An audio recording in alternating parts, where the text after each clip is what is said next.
So once again, Sony has created or gave us another camera that we really didn't ask for. Like, what the f?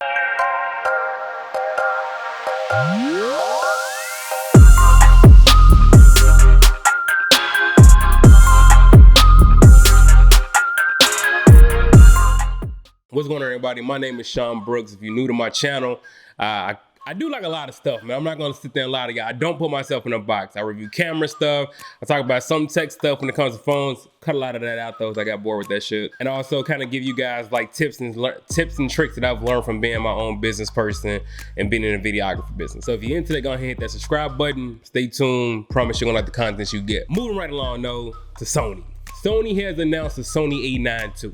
Now I know for some photographers, y'all probably like, oh yeah, Sony about to kill a game again. Oh shit. Nah, B, stop. Because we know why Sony did this time.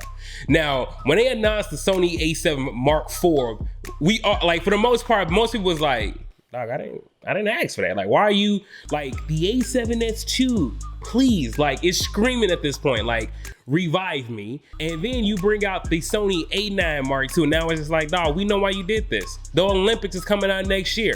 And I'm gonna tell y'all why I know this is kind of geared towards photographers for the Olympic shoots. Like, I just know this. So, peep game. Number one, the first improvement they talked about was the fact that now it does 20 frames per second with zero blackout and the EVF. Now, you know, for those who don't know what that means, it's pretty much saying like when you're taking a picture, the screen not gonna be going black, you know what I'm saying? It's not gonna be flashing black when you're taking a picture. You'll still be able to see what you're doing in real time. But now it is able to do 10 frames per second with the mechanical shutter, which is not as old and loud as the other one that they had in there previously. But again, let's be real, if you're in an Olympic game, that's not like a, you know what I'm saying? Unless it's like super quiet at this point, it's like, yo, they about to dismount, then maybe I can kind of see that. But like, if you in a stadium full of like thousands of people, dog, like, do you really think somebody gonna be sitting there, you take a picture, they gonna be like, hey, turn your camera off, man. Jesus Christ, the shutter in that thing. That's just not gonna happen, dog. So like, you know what I mean? Again, like that right there to me, I don't really even call it a feature. That's just like a, oh, okay. The second thing they talked about, this is just like, you know, like for real. The second thing that they improved on the Sony A9ii II, well, I don't really even consider this an improvement. You know what I'm saying? Like, it's still the same 24 megapixel sensor. It's still the same 24 megapixel sensor, but now it has a better processor. Dog, the camera is like, you put a 61 megapixel sensor in the Sony Mark IV, but then you just drop and put a 24 megapixel sensor in the A9ii II. It's just like, if one is really, I mean, I know, you know, both are really geared towards photography, you know what I'm saying? But I know the A9 is geared toward more sports events. I understand that. So like megapixels is not like a really huge thing versus like standard photography for like the Sony Mark IV shooters. But at the same token, don't give me the same sensor. Literally, you gave me the same sensor that you had in the A9, just with a better processor. Boy, and then like, and what you charging me on top of that? Oh no, Sony, let me talk to you real quick. Let me holler at you, because you try to run my pockets. You just like, whatever, dog. You gonna buy it? I'm not feeling that. Some of the other improvements that they have is like, you now have two UHS 2 SD card slots, and then the correct order now. I know some people used to like, you know what I'm saying, really trip over that with some, I don't know. To me, that's not like really a big deal, but they've improved the weather sealing. Okay, so we have an issue.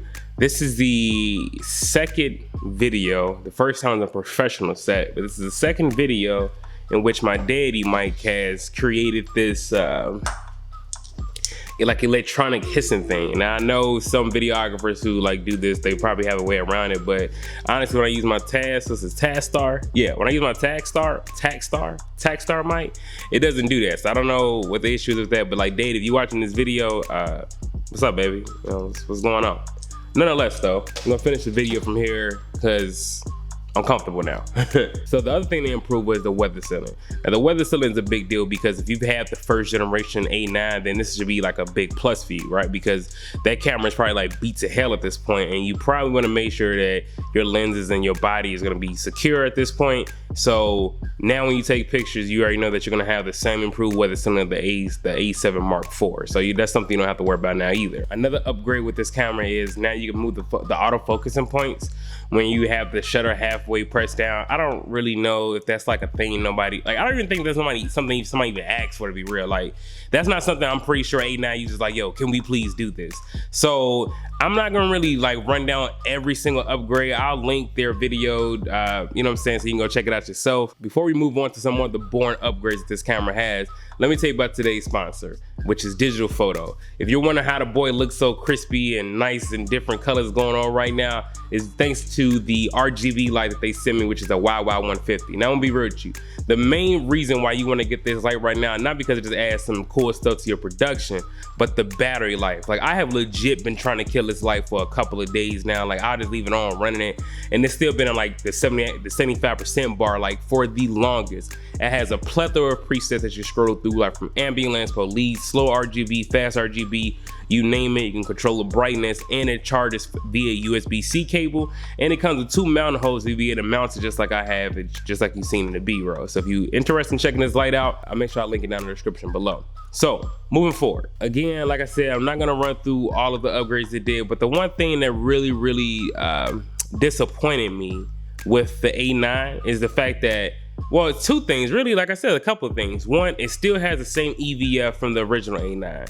I have a problem with that, mainly because like that's not an upgrade to me. So if you were expecting me to pay $4,500 for this camera, and you're still giving me the same, pretty much the same thing that the first generation had, like to me right now, this upgrade seems half-assed. Like you guys just wanted a camera to bring out specifically for the Olympics. So like Sony A9 shooters have just like a fresher model, but there was no real thought put into this camera. I felt like even when it comes to a touchscreen menu, like the touchscreen is still trash. Like there's so many times I picked up a Sony A7 camera and try to like adjust something just like I can on the GH5.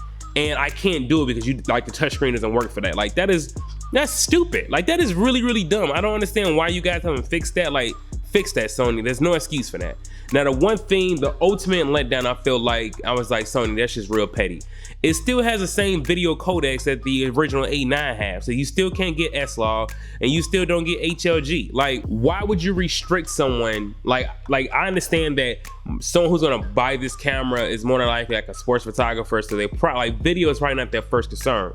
But what if they decide to get into video? When I first started on my GH5, it was mainly for video, but I do photos as well now. So, but the fact is they don't limit me from either one of those feature sets for me to expand my, you know what I'm saying, expand my portfolio. I feel like with you giving someone the same feature sets as the original camera and not giving them the ability to test out HLG, or not giving them the ability to get S-Log so they can push colors a little bit better, you are really just restricting the consumer at this point, and you have no real valid reason other than money at this point to me. So Sony, I'm gonna be real with you, I really feel like the Sony A9 Mark II was just a cash grab for the Olympics, and I'm not a fan of it. No one asked you for this camera. Please devote your attention to the Sony A7S III. I understand like sometimes you gotta wait for greatness, I get that, but at the same token right now, this is a big letdown. But let me know what you guys think in the comment section. I could be tripping. Y'all probably sitting there like, yo, the Sony A9 Mark II is the best camera that y'all done seen, which you're not gonna say that. But if you do, let me know down in the comment section below. If you like the video, man, please go ahead and give it a thumbs up. Share the video, it helps your boy out. Check out any one of them affiliate links y'all wanna buy something, get a little kickback for the channel. Other than that, it's your boy Shawn Brooks, man. I'm out. Thanks for watching.